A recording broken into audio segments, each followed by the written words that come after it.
Hey everyone, and welcome to the channel. So today we're going to take a look at the all-new 2023 BMW 330i. Huge shout out to Hendrick BMW Northlake for providing this sedan for me today. Check out their website. They have a ton of awesome new and pre-owned inventory. That link is down in the description. The 330i that you see behind me is finished off in Alpine White with an MSRP just over $45,000. And to start off today's review, let's take a look at what powers this 330i. Underneath the hood is the 2-liter 4-cylinder twin-power turbocharged engine. This is paired to the 8-speed automatic transmission, and it pumps out 255 horsepower, around 6,500 RPM, and 295 pound-feet of torque as low as 1,500 RPM. That power sent to the rear wheels. This weighs in right around 3,700 pounds. It'll do 0 to 60 in just over 5 seconds with a top speed of 156 miles an hour. And it has a fuel capacity of 15.6 gallons. You'll expect to see around 25 miles per gallon in the city and 34 out on the highway. Let's start off with the surround for this kidney grille. It has a really nice dark finish to it, matches nicely with the Alpine White. The rest of the grille is finished off in gloss black. Now on both sides, this has LED headlights, DRLs, and turn signals. And then on the very corners, there's actually a functional air inlet, so that will help provide even more aerodynamics. Now as we work our way to the side, this has a set of 19-inch wheels with a multi-spoke design to them, a two-tone finish. This even has the body-colored side mirrors, and then there's great lines that run down the side. There's one in that lower side skirt there that tapers off just in front of that rear tire. There's also another one above both of the door handles. The backup camera is right in the middle. This has parking sensors, even LED taillights that have a darker housing to them. And as you can tell, for a family sedan, this has plenty of room. There's a cargo area over on that driver's side, same with the passenger side, and then you can fold them down just by pulling on these tabs on each side. You can see just how much more interior storage there is. But let's go ahead and remote start this 330i. All I need to do is triple tap on the lock button and it will start right up. Now you can also control this from the infotainment system if you don't want that function to work, but I can shut this off just by triple tapping that button again. Now as we move on to this door panel, you'll see it's completely covered in solid black leather. There's brushed aluminum accents for the release handle as well as on the outer edge of the armrest.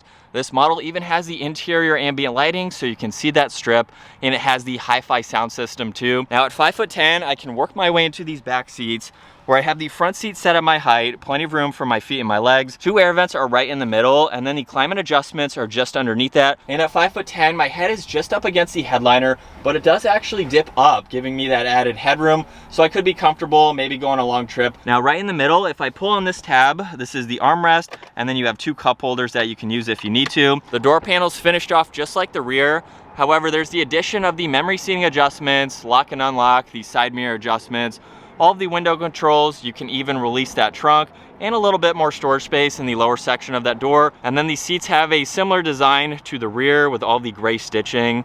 These are automatic seats. However, the front section is manual, so I can pull on this tab, give yourself a little bit more leg comfort if you need it. Now the biggest difference for this all-new 330i is the massive infotainment system.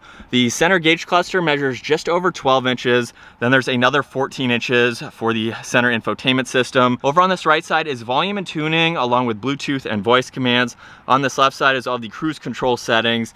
And this even has these steering wheel mounted paddle shifters finished off in that brushed aluminum. But let's fire this 330i back up. With my foot on the brake, that button is down on the center, and we can fire this back up.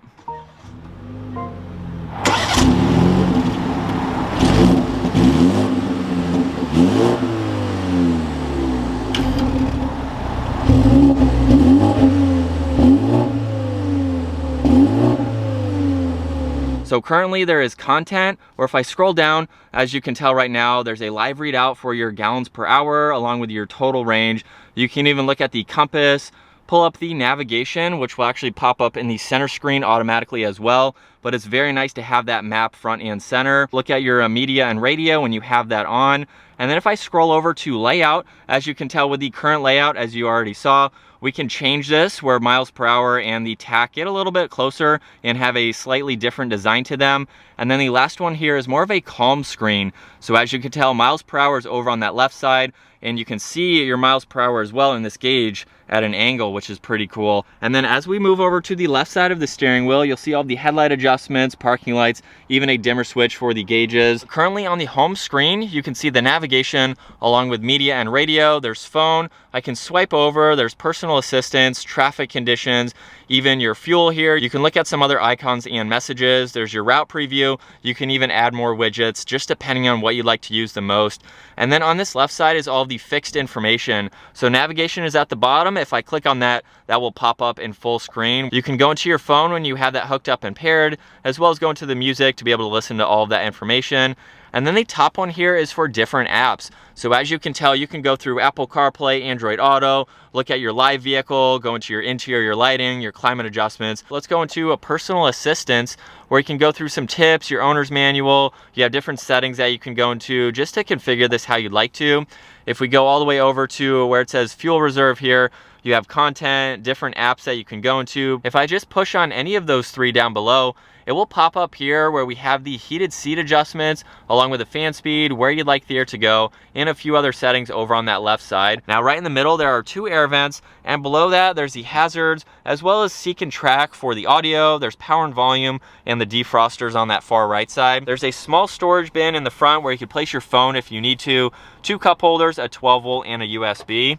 And then just behind that, we have all the adjustments for that center screen. And then over on this far left side, there's traction control along with the parking sensors, the engine start stop feature.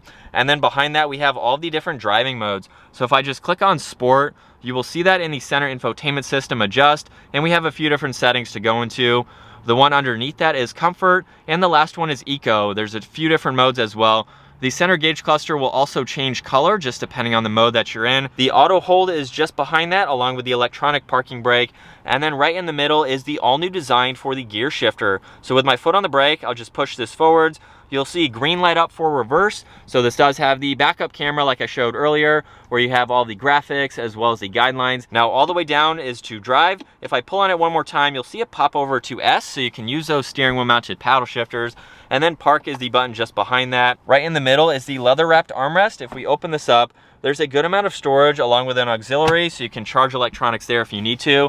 And then looking at the glove box now, there's plenty of room for all the information you need to place there. And like I mentioned earlier, this does have a sunroof. This has the automatic sunshade as well as the adjustments to open and tilt the sunroof.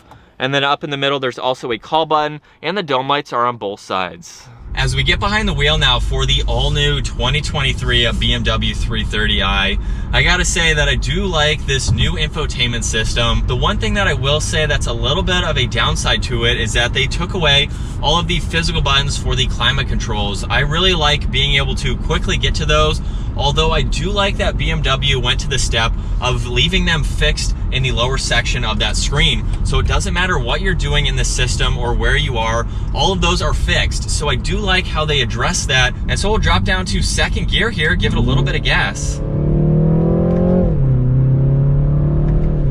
Now it's not the loudest, it's not the fastest either, but that got up for the engine that this has. It's pretty peppy, it doesn't weigh all that much for this car either, so it's going to get up and move, and I love how responsive these paddles are. Now we don't have the M Sport suspension or anything like that, but surprisingly it handled that turn very well. We can even see what gear we're in on the far right. And these paddles are incredibly quick. For not being performance oriented, as soon as you tap them up or down, you are into the next gear. So again, very impressive for a base entry level 330i. But aside from that, driving this, it's been super comfortable. I've been in sport mode pretty much the whole time because that's how I like to drive. It's also very, very quiet. You really don't hear anything, even cars passing. It's kind of what you would expect. And as far as visibility goes, as we come up to this stop sign from the driver's seat, it's pretty easy to see all around. Like I mentioned earlier, the pillars in the back, they're not all that bulky. So you have pretty much a 360-degree view. But that is going to wrap it up for this walk-around review and test drive behind the wheel of the all-new 2023 BMW 330i. Once again, a huge shout out to Hendrick BMW Northlake for providing this sedan for me today. Check out their website, that link is down in the description below. Give the video a huge thumbs up, consider smashing that subscribe button so you don't miss out on our daily uploads, and I will see you all in the next video.